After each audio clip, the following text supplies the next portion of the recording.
চিংড়ি এমন একটা মাছ যেটা কম বেশি সবাই পছন্দ করে, আর সেই পছন্দের মাছ দিয়ে যদি হয় চিংড়ি মাছের মালাইকারি তাহলে তো কথাই নেই। তাই আজ আপনাদের সাথে শেয়ার করতে চলেছি খুব ইজি ওয়েতে কিন্তু মুখে লেগে থাকার মতো স্বাদে চিংড়ি মাছের মালাইকারি রেসিপি। আসসালামু আলাইকুম, সবাইকে ওয়েলকাম জানাচ্ছি আমার আজকের রেসিপি ভিডিওতে।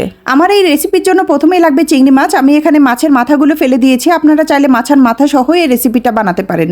মাছের লেজেরটুকু বাদে বাকি মাছের সবটুকু খোসা আমি ফেলে দিয়েছি। মাছের পিঠ বরাবর কেটে এখানে যে কালো রগটা থাকে ওটাও আমি ফেলে দিয়েছি। এবার হাত দিয়ে দুপাশটা একটু ছড়িয়ে নিয়েছি মাছটা। এখন রান্নার আগে মাছটা একটু নুন হলুদ দিয়ে ম্যারিনেট করে রাখবো, যেন রান্নার পর মাছে খুব সুন্দর একটা কালার আসে এবং খেতেও সুস্বাদু লাগে। এখন চলে যাচ্ছি রান্নায়। প্রথমেই কড়াইতে 2 টেবিল চামচ পরিমাণ সয়াবিন তেল দিব, সাথে দিব 1 টেবিল চামচ পরিমাণ ঘি। খাবার তেল আর ঘি মিলে খুব দারুণ একটা ফ্লেভার আনবে পুরো রেসিপিতে। এরপর এতে হাফ কাপ পরিমাণ পেঁয়াজ কুচি দিয়ে হালকা একটু ভেজে নেব। এরপর এতে দিব 2 টেবিল চামচ পরিমাণ পেঁয়াজ বাটা। পেঁয়াজ বাটা এখানে একটু বেশি দিতে হবে। এরপর এতে দিব 1 টেবিল চামচ পরিমাণ আদা ও রসুন বাটা, 1 চা চামচ পরিমাণ জিরা বাটা, হাফ চা চামচ ধনে গুঁড়ো। এখানে আমি 4-5টা শুকনো মরিচ পানিতে কিছুক্ষণ ভিজিয়ে নিয়ে পাটায় বেটে নিয়েছি, ওটা এখন এতে দিয়ে দিব। এতে হালকা ঝালের পাশাপাশি খুব সুন্দর একটা কালার আসবে। তাছাড়া বাটা শুকনো মরিচের ফ্লেভারটাও কিন্তু দারুণ। এটা ভালো করে মিক্স করে নিয়ে এতে দিয়ে দিব আগে থেকে ভেজে রাখা হাফ কাপ পরিমাণ পেঁয়াজ বেরেস্তা। পেঁয়াজ বেরেস্তাটা অবশ্যই দেওয়ার চেষ্টা করবেন। এরপর আমি মশলাটা খুব ভালোভাবে মিশিয়ে নিব। মশলাটা মিশানোর পর আমার পরবর্তী যে উপকরণ সেটা হচ্ছে টক দই। তবে টক দইটা দেওয়ার আগে একটু প্রসেস করে নেবেন। আপনি যদি সরাসরি টক দই দেন তাহলে কিন্তু টক দইটা ছাড়া ছাড়া হয়ে যাবে, তাতে কিন্তু গ্রেভিটা খুব ভালো হবে না। এই জন্য টক দই দেওয়ার আগে প্রথমে টক দই 1 চামচ পরিমাণ ময়দা দিয়ে খুব ভালোভাবে মিশিয়ে নিয়ে তারপর দিতে হবে এটা গ্রেভিতে। এভাবে টক দই ময়দা মিশিয়ে নিলে টক দইটা আর ফেটে যাবে না এবং এতে গ্রেভিটা খুবই স্মুথ হবে। তো টক দইটা দিয়ে এখন খুব ভালোভাবে কষিয়ে নিব মশলাটা। এই রান্নাটায় আমি আলাদা করে কোনো পানি ইউজ করব না। অনবরত নাড়তে হবে মশলাটা এবং খেয়াল রাখতে হবে নিচে থেকে যেন পোড়া না লেগে যায়। মশলা থেকে যখন তেল ছেড়ে আসবে তখন এতে দিয়ে দেবো 1 চামচ পরিমাণ চিনি আর পরিমাণ মতো লবণ। ভালো করে মিক্স করে নিব পুরো মশলাটাই। আমি যেহেতু এতে টক দই দিয়েছি এজন্য একটু চিনি দিয়েছি, আপনি চাইলে চিনিটা বাদও দিতে পারেন এতে।